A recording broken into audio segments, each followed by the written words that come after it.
Sa kalagitnaan ng liblib na lugar sa Antipolo, Rizal, may nakatagong isang napakagandang bantayo. Bago marating ito, malayong paglalakbay ang susuunin.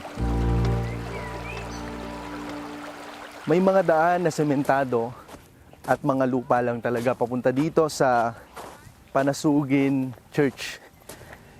At ito ang isa sa mga batahin ng ating mga kapatid kapag medyo maulan, maputik, at malalalim na butas ng daan ang dinadaanan ng ating mga kapatid papunta sa church. And mga akyatin din po yung mga dinadaanan nila dito. Mapuno, mabato, at kung may simentado mang daan, minsan ito ay lubak-lubak naman.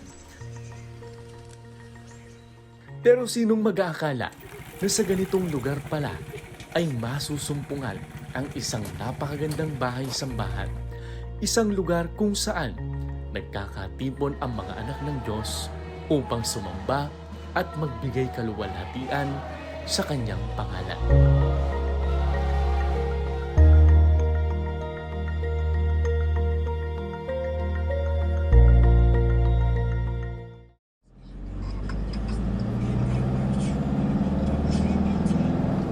Mula sa sentro ng lungsod ng Antipolo, ay nasa isang oras na paglalakbay bago marating ang barangay ng San Jose.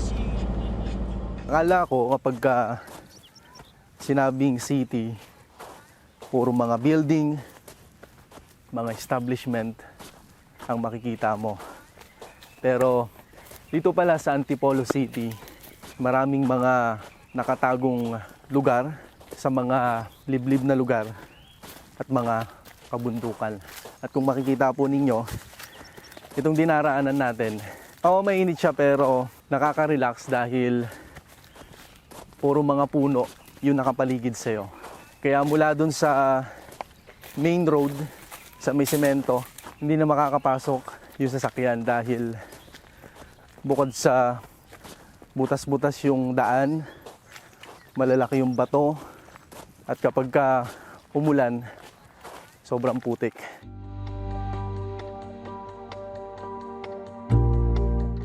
Nang marating namin ang barangay ng San Jose, ay nagtanong-tanong kami kung paano namin mararating ang lugar na aming pakay. Alam niyo po yung Panasugin?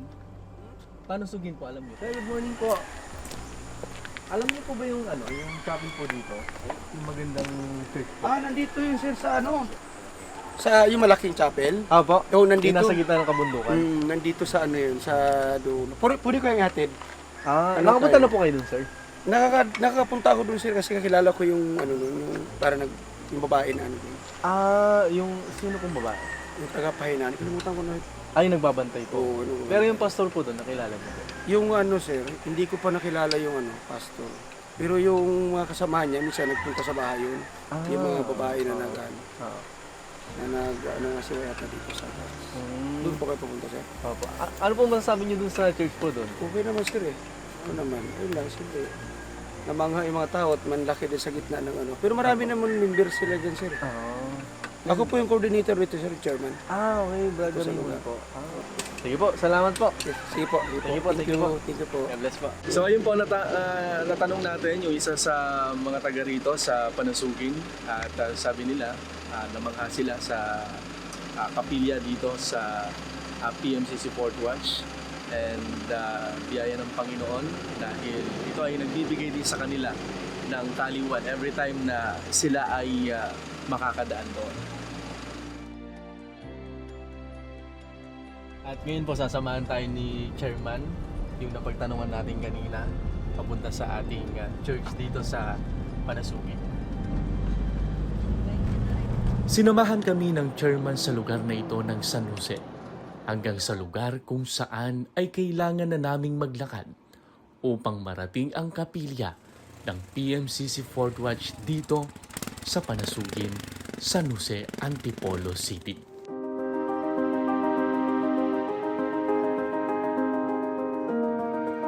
Mula dun sa sementadong daan papasok dito sa Church ng Panasugin ay hindi na makakapasok yung mga sasakyan dahil lubak-lubak yung daan. Ayan, kanina paakyat tayo. Ngayon naman, pababa. Pababa naman tayo.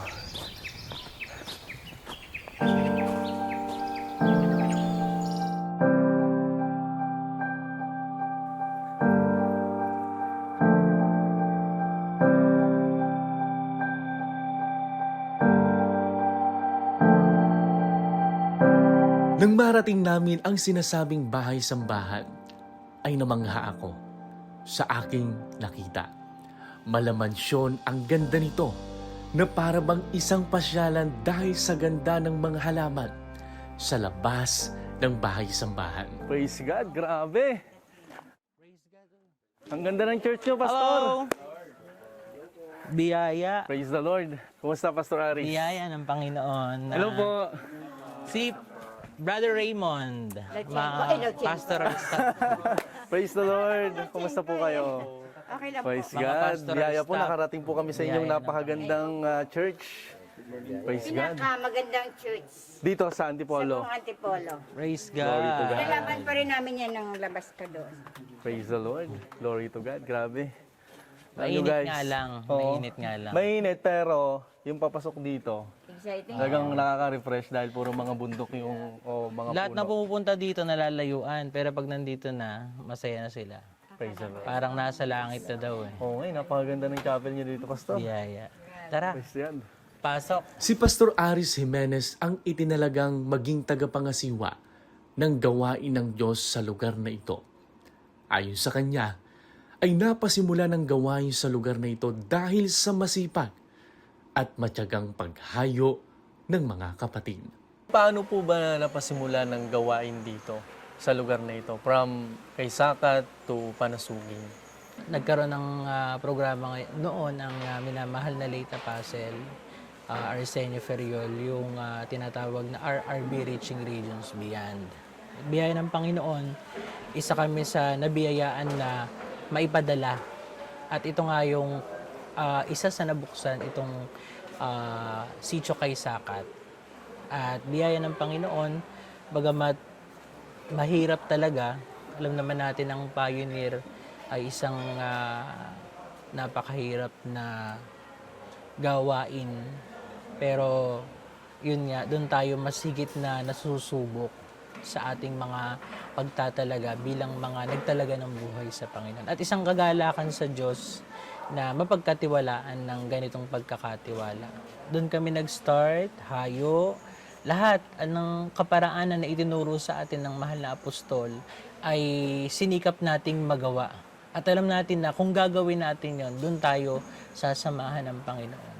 Hanggang sa nadagdagan po tayo ng mga kasama, ng mga magtataguyod ng gawain ng Panginoon. Lumipas ang panahon, nagkaroon ng mga kasamang tapat na nakasama nating nagsaayos ng gawain, especially yung ating kapilya na idinonate ng kapatid na Elder Edith Daganyo.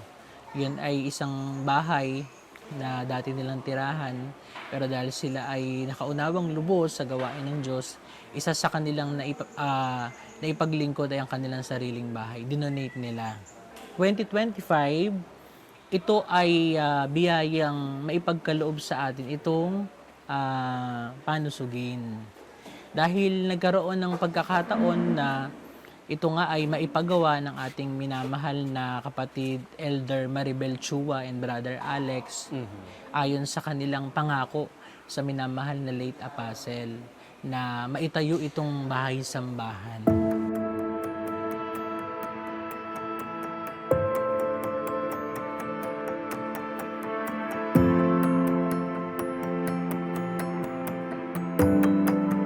Napakaganda ng instruments area po ninyo. Sino po yung mga tumutugtog dito? Biyaya ng Panginoon, alam mo naman, nung madala kasi ako dito, actually, nung March 3, 6 years na ako Praise the Lord. dito.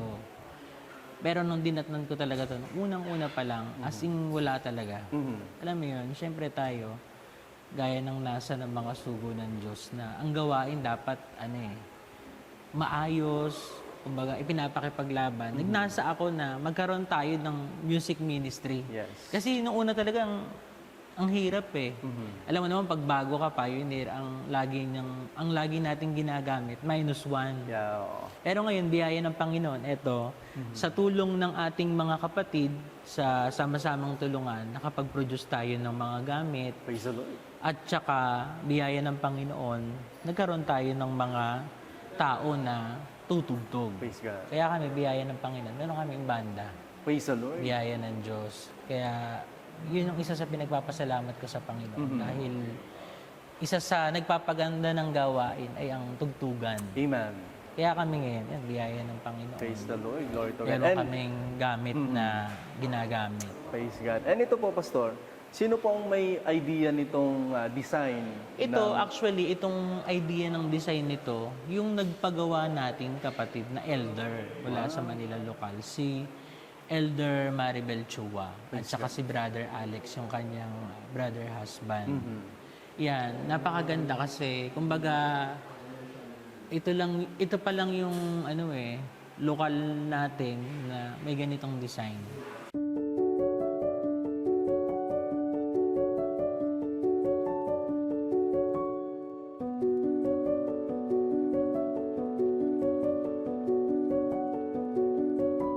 May mga bisita kami na, halimbawa mga na-invite natin, na talagang very relaxing sa kanila. Kasi iba yung aura dito eh. 'Di ba yung galing kayo sa labas? Lubak-lubak, yung senaryo ba? Tapos pagdating mo dito, wow, ganun lagi yung nila. Nakakaluwalhati. Oo, biyaya ng Panginoon. At ito nga, mafe-feel mo talaga na parang nasa probinsya talaga. Oo, ang ganda ng garden nyo. Parang garden yung, biyaya yung ng labas Diyos. ninyo. And ito pong Pastor Aris. Sino Etong- pong may idea nitong statue? Yan, ayan. Ang may Ng idea minamahal. niyan, yung nagpatayo nating kapatid si Elder Maribel Chua. Biyaya ng Panginoon, kumbaga, nagagala kami sa Diyos dahil isa kami sa mga lokal na may statue ni late Apostle. Kaya sobrang masaya kami, di ba? Kasi actually maraming gusto magkaroon ng ganyan eh. Yeah. Kaya nung kami ay meron na ganito, lahat kami masaya. Tinan mo yan, tinan mo yung nakasulat dyan. No? Yung for to me to live is Christ and to die is gain. Praise God. Yung kanyang sinasabi lagi sa ating lahat, no retreat, no surrender. Walang sayang. Kaya tayo na mga ngayon nagpapatuloy ng naumpisa ni Apostol. Kumbaga, masaya tayo kasi nakita natin yung kanyang pagsisikap na hanggang ngayon pinagsisikapan ng ating living apostle. Amen.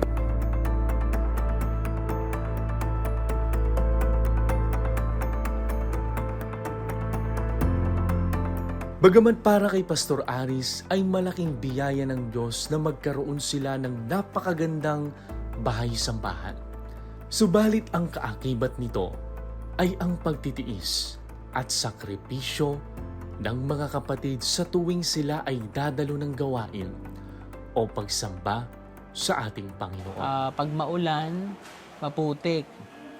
Pag maaraw, tuyot. Maulan, mataas ang ilog. So, struggle sa amin din. Sobrang layo kasi dun sa aming dating bahay-sambahan na nandun sa baba na mas malapit sana din sa mga bahay ng kapatid. Pero dahil sa, yun nga, biyayang inaibigay sa atin ito sa pamamagitan ng mahal na Pastor Joy Guerrero, ng aming minamahal na coordinator, ay biyayang ito ay magamit natin. Praise the Lord. Kaya nakakatuwa dahil lahat kami masaya. Dahil ito ay pangarap lang namin sa panalangin. Di ba? Ni minsan hindi sumagi sa isip namin na magkakaroon kami ng ganitong chapel. Kasi una sa lahat, hindi naman ganun kayayaman ng mga kapatid financially. Pero mayaman sila sa pananampalataya. Praise the Lord.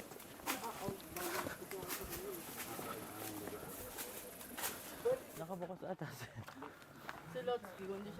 As a pastor po, paano nyo po sinisiguro ang kapakanan ng pananampalataya ng mga kapatid dito?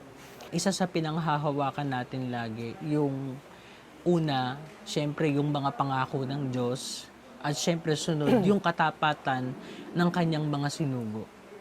At doon natin may ipapakita sa mga kapatid na hindi lang tayo na mga manggagawa yung talagang gumagawa nan, maging higit yung mga nangunguna sa atin. Kaya may assurance na yung kanilang mga faith na ipinapakilala natin sa kanila, sa mga kapatid, ay mayroong katiyakan. Kaya pag sinabi mong maglingkod tayo ng tapat, hindi masasayang, totoo yun, na wala talagang Amen. masasayang.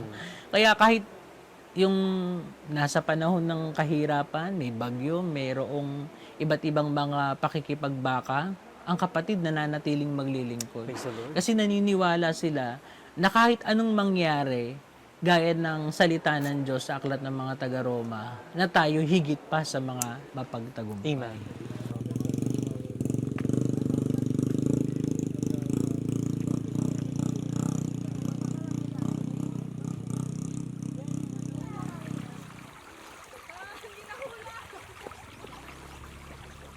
Ngayon po ay sasamahan natin si Pastor Aris sa pagdalaw sa mga bahay ng mga kapatid. Kakamustahin natin sila at aalamin ang kanilang mga kalagayan.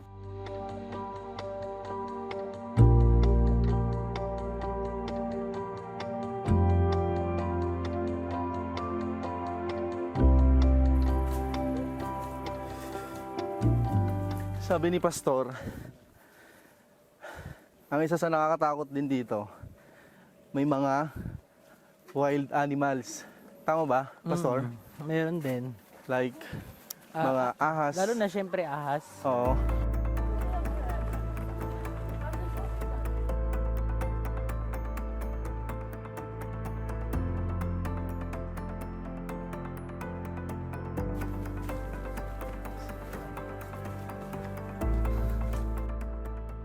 Ang ilang bahay ng ating mga kapatid ay malalayo kung saan naroon ang ating bahay-sambahan. Katulad ngayon, biglang umulan at itong ilog na inyo pong nakikita, ito yung tinatawid ng ating mga kapatid kapag sila ay sasamba sa ating Panginoon. No choice po sila kasi ito lang yung pwede nilang daanan papunta sa ating bahay-sambahan. At kapag sobrang lakas ng ulan, ito po umaapaw ito. Kaya ito yung isa sa struggles ng ating mga kapatid. Yan. Mula sa kapilya sa Panasugin ay kulang-kulang 1 oras ang nilakbay namin patungo sa bahay ng sambahayan ni Brother RJ. Isa sa kapatid dito sa San Jose, Antipolo, na matyagang dumadalo ng mga gawain ng Diyos kahit malayo ang kanilang tahanan.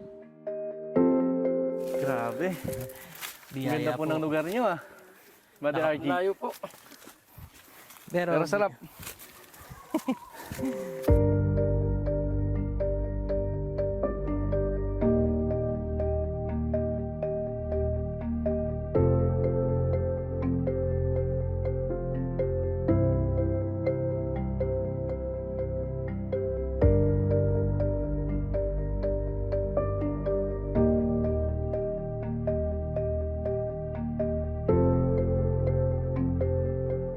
Malayo kung tutuusin ang pinanggalingan ng pamilya ni Brother RJ sa tuwing sila ay dadalo ng pagsamba.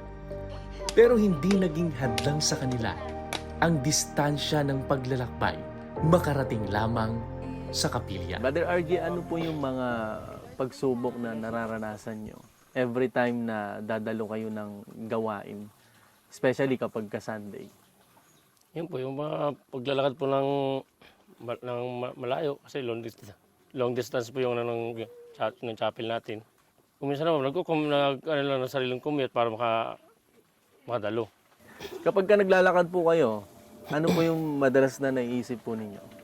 Kailangan makadalo para sa kasi yung espiritu natin makadalo sa gawain. Para makapakinig ng salita ng Diyos. Opo.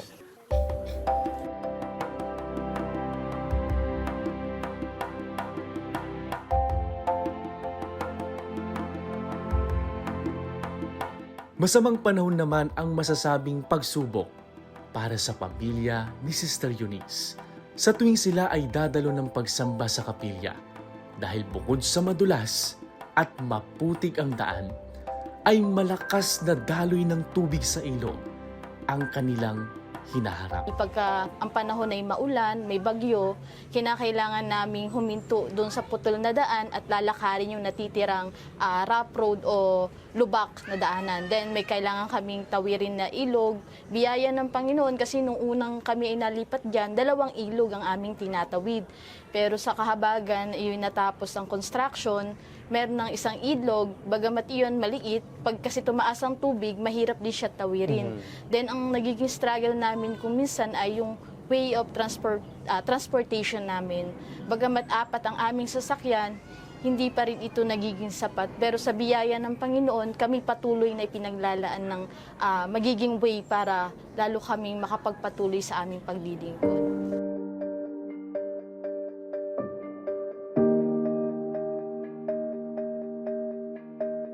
Praise the Lord. Nandito po tayo ngayon sa Pharmacy Cross at dito po nag-work si Elder Eunice. Elder Eunice, kumusta po yung work niyo po dito? Praise God, sa biyaya po ng Panginoon, itong trabaho na ito ay hiningi ko talaga sa Diyos. Kumbaga, ibinabad ko sa pananalangin. Sabi kasi ng minamahal na pastor, maghanap kayo ng trabaho, mag-pray kayo sa Panginoon, yung trabaho hindi makakahadlang sa paglilingkod. At ito nga, ibinigay ng Diyos na pansamantala, bagamat hindi man ito pang matagalan, ngunit ito hindi nagiging hadlang upang ipagpatuloy ko ang aking paglilingkod. Lalo pag every Sunday ay ipinaglaban ko talaga ang aking day off. Nasabi ko, dapat ang day off ko Sunday kasi para sa akin, ang pagsamba ang pinakamahalaga sa lahat. Kaya bilang isa sa mga elder, pinagsusumikapan ko na itong trabahong ibinigay ng Diyos, ito rin ang magiging way para makatulong ako sa kanyang gawain. Ibinahagi naman sa amin ni Sister Rowena kung papaano niya nasaksihan nang pasimulan ang gawain ng Diyos sa lugar na ito, kung saan mula sa isang masukal at liblib na lugar ay naitayo ang napakagandang bahay-sambahan. Ito po talaga dati bundok. Ang nakakadaan nung una pa lang nang dumating ako sa lugar na ito mismo ng 1990 ay daang tao lang po ito. Ang mga ito po ay pag-aari ng dati kong mga biyana na namatay na. Hanggang naisalin-salin na po ng karapatan. At sa biyaya ng Panginoon ngayon ay pwede nang dumaan ang sasakyan. Nakikita ko na sa paligid namin yung paghayo ni Pastor Rajoy Periol na sila po ay nagbabahagi ng salita ng Diyos sa aming kapaligiran. Ngayon po nung nakarating na si Elder sa lugar na ito, biyaya po na ako po ay naging kasangkapan din para mapunta sa kanyang area bilang namagitan sa bumibili ng mga rights.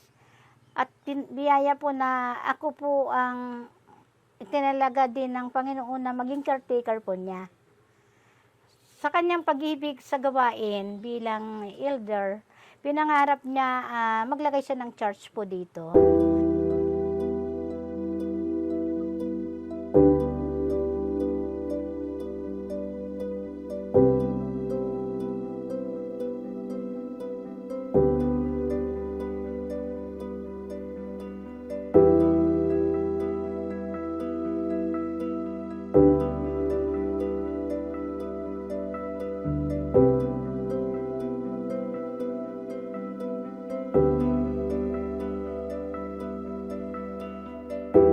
Bagaman hindi madali para sa mga kapatid sa lugar na ito ang makapaglingkod sa Diyos, pero nakikita mo sa kanilang mga mukha ang kagalakan na makarating sa bahay-sambahan at kasabikan na makapakinig ng salita ng Diyos.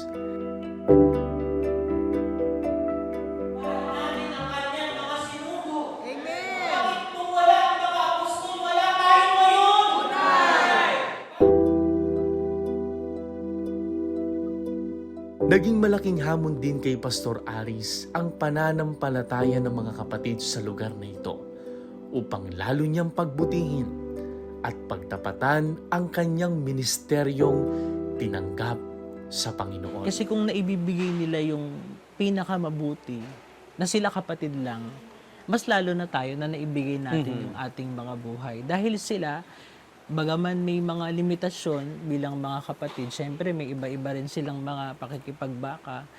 Unlike sa atin talaga na mga manggagawa ay ang iisipin na lang natin ay maglingkod, mas lalo mong pagbutihan pa. Kasi nga sila ay nagsisikap how much more tayo. At habang nagagawa naman natin yon, ipinapakita din ng Diyos yung kanyang pwedeng gawin sa bawat pananampalataya natin. Ang mga salita ng Diyos ang kanilang naging kagalakan sa kabila ng mga pagtitiis na kanilang pinagdaraanan.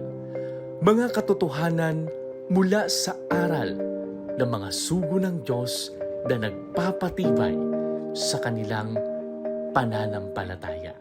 Ano po yung naghihikayat sa inyo para magpatuloy sa paglilingkod kahit mahirap? Yung pong nasabing, gaya pa pag may sakuna, ang inaano po ng apostol, kung baka sa bagyo ka lang, fourth watcher kami. Yun ang pong naano ko rin. Kumbaga hindi nagiging hadlang yung bagyo sa inyo Opo. para hindi dumalo ng gawain ng Panginoon. Maganda po kasi nakakuha aral namin sa pagtuturo niya. Yun pa, parang lumalawak po yung namin. Pagpapatuloy namin sa paglilingkod namin. Naging motivation namin para ipagpatuloy ang paglilingkod dahil alam namin na kami nasa tunay na paglilingkod. Alam namin ang aming paglilingkod ay hindi mawawalang kabuluhan. Yamang ako ay nabiyayaan bilang maging elder o maging bagong elder sa loob ng iglesia, lalo itong nagpatibay ng aking motibasyon upang lalo akong maging kaisa at maging katuwang ng aming pastor sa dako ng San Jose Lokal. At iyan lagi ang aming pinangahawakan na no retreat, no surrender sa paglilingkod, anumang pagsubok ang aming pagdaanan. Biyaya po na nakarating po dito yung ating mahal na Apostol Jonathan Periol. Naihandog po ito. Biyaya ng Panginoon dahil po nakikita namin kung gaano kabuti ang ating Panginoong Diyos. Kumilos talaga siya at ibigay niya ng katuparan yung mga panalangin ng bawat isa.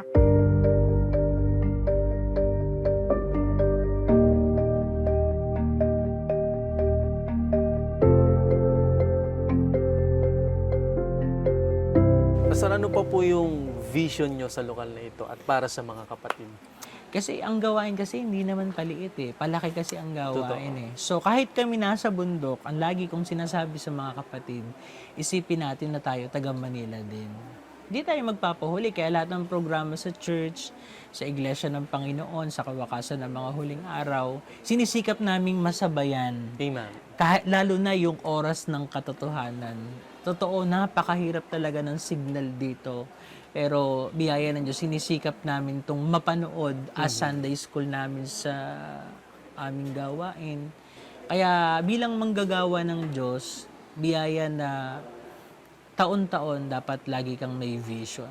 Mga kapatid, gusto mo siyempre lalo silang payamanin ng Diyos. Amen. Hindi lang sa pinansyal, material, physical, payamanin higit sa kanilang mga pananampalataya. Kasi kahit mayaman ka, may pera ka, pag wala kang pananampalataya, mabilis mo ring iiwan ang gawain. Totoo.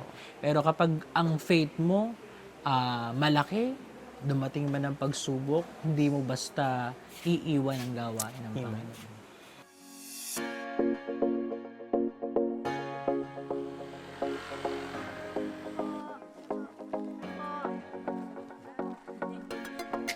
Ang kagandahan ng bahay-sambahan sa lugar na ito ng Panasugin ay mas tumitingkad dahil sa masikap at matyagang paglilingkod ng mga tapat na kapatid sa lugar na ito. Para sa kanila, sa lugar na ito ay walang maputik, walang malubak at walang malayong lakbayin. Ito man ay sa gitna ng ilang. Sa mga umiibig sa Diyos at tapat na naglilingkod sa Kanya, ang bawat sakripisyo ay hindi maitutumbas sa kaluwalhatiang naghihintay sa bawat mananampalataya. Ako po ang inyong nakasama, Brother Raymond Tomas. At ito po ang Exploits of Faith.